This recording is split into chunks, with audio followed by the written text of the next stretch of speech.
Се уште се санираат штетите од поплавите во Преспа. Граѓаните пријавуваат уништена покуќнина, механизација и залихи на јаболка низ поплавените магацини. А комисија на општината ќе врши проценка, па извештаите за обештетување ќе ги препраќа до владините институции. Сепак ситуацијата е стабилна и под контрола, вели градоначалникот на Ресен.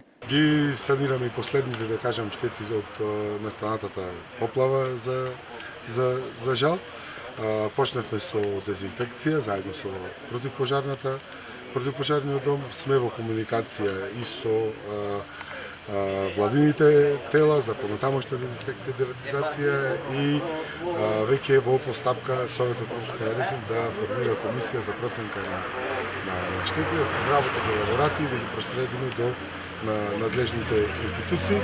Во моментот состојбата со водостојот на реките е стабилна, постојано, значи од настанувањето на штетата интервенираме на терен, со расчистување на теренот, со чистење на речните корита, се со цел да не се повтори во периодов уште една ваква ситуација. Една од причините за поплавата низ ресенските села беа неисчистените канали, но и канали кои биле затворени за да се обработува што поголема земјоделска површина. Имавме премногу сушни години.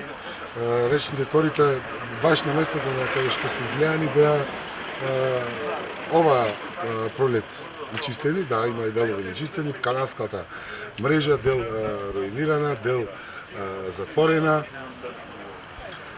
Немаме увид точно каде генерално за каналските мрежи се во приватни имоти, но како и да е, се случи што се случи.